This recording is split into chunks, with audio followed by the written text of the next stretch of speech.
Chapter 258, Murder Case. The concrete road had turned dirty from prolonged rain.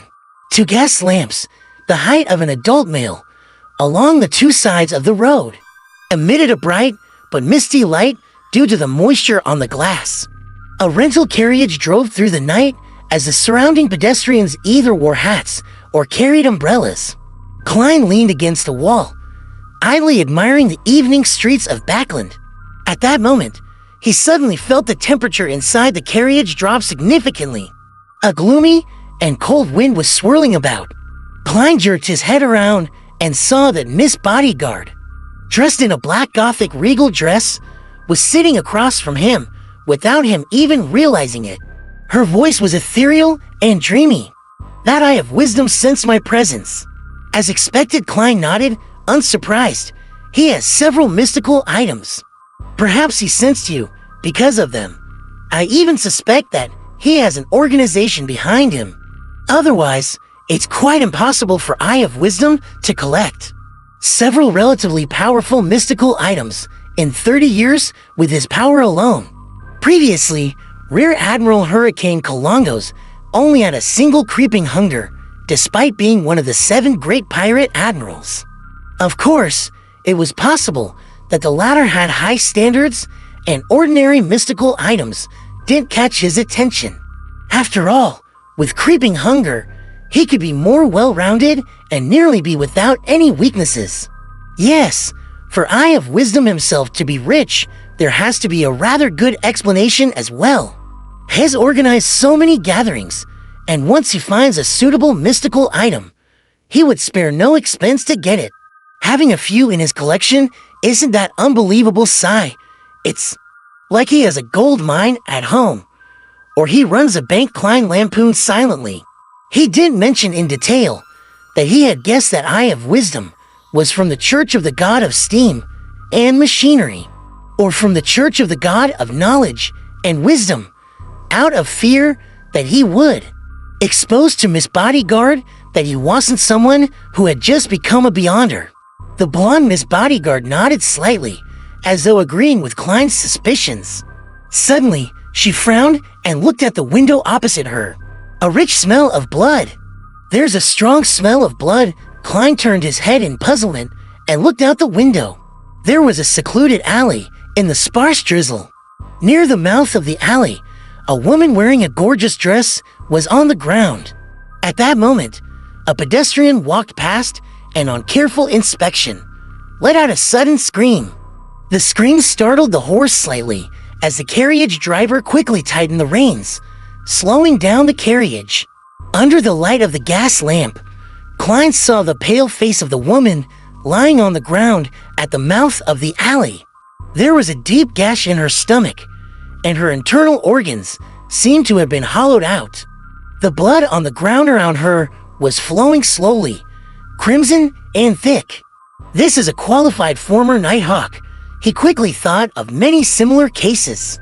These were often related to devil worship, and when it came to devil worship, it was almost always tied to ancient organizations. It was the Blood Sanctify sect that first appeared in the 4th epic. According to the records, this was a loose alliance formed due to the worship of devils. It consisted of several so-called devil clans, such as the Noise, Andriel, and Beria clans. They weren't subordinate to each other. In their bid to proselytize faith in the devil, they committed many murders. Back in Tingen, the accountant for the Nighthawks, Mrs. Oriana, was one such victim who was thankfully saved. Of course, not all similar cases were committed by them. Many people felt that such acts were very cool and began to imitate them. It looks like it was done by the Blood Sanctify sect, Miss Bodyguard whispered as her figure rapidly turned translucent before vanishing. She didn't care if Klein understood her or comprehended the situation. At that moment, the carriage had already passed the scene of the crime. Klein also noticed that the patrolling police had arrived, so he held back his idea of getting off the carriage to observe, and instead chose to act as an ordinary citizen who was passing by. Yes, Citizen Mr. Moriarty. The Blood Sanctify sect has a criminal pathway, which is also known as the Devil Pathway. It's said that after Sequence 7, the corresponding Beyonder would gradually turn demonic. However, they would only reveal those signs under certain circumstances. Sequence 9 criminals have strong bodies, keen instincts, and a variety of criminal abilities, but their conscience isn't gone yet. Sequence 8, known by its ancient name Cold-Blooded, has the modern name Unwinged Angel. It means that, from that moment forth, they lose their conscience and revel in evil desires, with bodies that look even more inhuman. They would also obtain some of the magical powers of the devil. Sequence 7 serial killer grasps a good deal of knowledge and rituals regarding devil worship. They like to please the devil with special serial murders.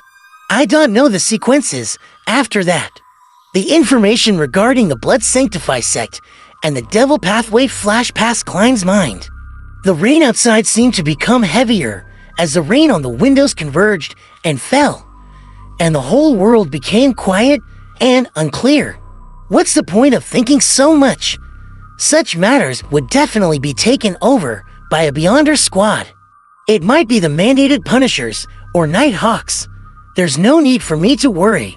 Klein shook his head with a laugh as he muttered in his mind. By the time he returned to 15 Minsk Street, he had forgotten about the murder case. He went next door and knocked on the Sammers' front door, asking Mrs. Stellan to tell Mary that she could come for the evidence tomorrow afternoon. Following that, he washed up and read the newspapers, learning about the current situation and news in Backland. On Saturday morning the next day, Klein enjoyed his breakfast slowly and went out to pick up the freshly developed photographs. He chose the one with the best view of Dorigu Gale's and Erica Taylor's face, one that brought out their passion the most. After putting the photos away, he went to the Rice police station before Mrs. Mary arrived and successfully got the bail money that was worth £10 back. In the process, he also saw the real Sergeant Faxine and felt a little uncomfortable. After withdrawing the remaining £500 in cash from his account, Klein was finally done with everything after having a busy morning. Before he prepared lunch, he handed the remaining £600 to Miss Bodyguard in one go, leaving £146 8 solely and 5 pence on him. That was all his liquid funds. Other than Miss Justice, I have no other debts. Klein cooked himself a T-bone steak and sprinkled it with black pepper sauce. Just as he was enjoying the taste of the medium-well steak, whilst in a good mood, the doorbell suddenly rang and resounded through his house. Mrs. Mary, isn't this too early? Puzzled, Klein put down his fork and knife, and he walked to the door. He paused for 2 seconds as the image of the visitor outside the door appeared in his mind. It was an old-fashioned gentleman in a light gray overcoat, a silk top hat, and he held a black and gold cane. He had sharp blue eyes, and his temples were streaked with white. His wrinkles were deeply engraved in his face, causing his facial muscles to seemingly sag. May I know who you're looking for? Klein asked after opening the door. The old gentleman said in a thick Midseashire accent, Are you Sherlock, Detective Moriarty? Do you have something you wish to entrust to me? Klein nodded and made way, leading the old gentleman into the living room. He hesitated for 2 seconds, then asked, Would you like coffee or tea? A cup of hot water, please. The old gentleman had taken off his hat and sat down. Very well. It's very simple. Maybe I should consider getting an assistant to serve tea and clean the place. As Klein's mind wandered, he turned to the kitchen and rinsed a glass. After placing the hot water in front of the old gentleman, he walked to the sofa and sat down with his hands folded. How may I address you? Millet Carter, the old gentleman answered simply. Mr. Carter, what would you like to entrust me with? Klein asked directly, without bothering to exchange pleasantries. As he spoke, he quietly activated his spirit vision to observe Carter. This old gentleman is in quite good health. There are some problems with the color of the joints of his left leg, probably arthritis. His emotions are mostly blue from calm thinking, with a hint of anxiety. With just a glance, Klein had come to a general conclusion. Millet Carter lifted the white porcelain cup and, while rubbing its surface, said, "The thing is, I've bought a house on William Street. Heh, I come from Midseashire, and because of my business, I'll be living in Backland permanently." William Street, where's that?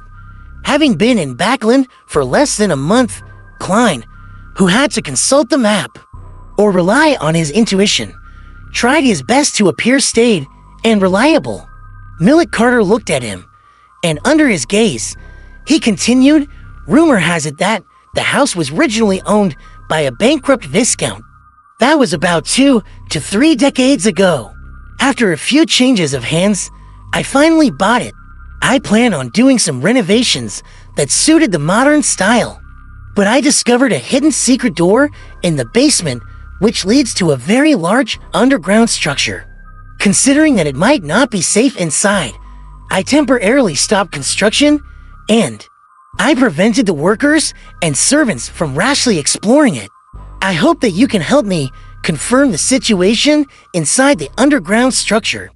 Underground structure, ancient ruins, secret treasure, Klein thought and said, "Why didn't you call the police? The resources that the police can mobilize are more than 100 times that of a private detective like me can muster. The results of the exploration will definitely be better and more reliable." Millet Carter rubbed his nose bridge. "I don't want too many people to know about this, especially the government. If I confirm that there is no danger within the underground structure, then I intend to use it as part of the structure and repurpose it. I know that this is a high risk for you, and am willing to pay £50 for it, but you can't have more than 3 assistants, and I can make up for it later, depending on the circumstances." £50? That's quite a high price if I were an ordinary detective. That would be equivalent to 2 or 3 months of my income. Has just arrived in Backland and doesn't know any other detectives.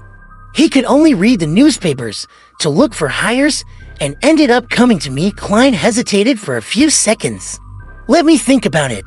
He suddenly revealed an apologetic smile, pointed behind him, and said, "I need to use the bathroom."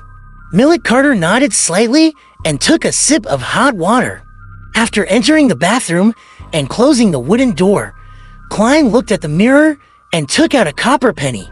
Because he had Miss Bodyguard with him, he couldn't confirm it above the gray fog, so he could only rely on his own divination skills. "I should accept this commission." Klein chanted 7 times and flicked the coin as he watched it tumble down. Thud! Thick copper coin fell into his palm, and the king's portrait faced up, indicating a positive response. Klein slightly nodded and whispered into the air, "What does your intuition tell you?" Miss Bodyguard's figure quickly appeared in the mirror. She replied expressionlessly, "There's a certain amount of danger, but it's not great." "Very good." Klein put away the coin, washed his hands, and walked out of the bathroom and into the living room. He looked at Millet Carter and said with a smile, "I'll take this commission."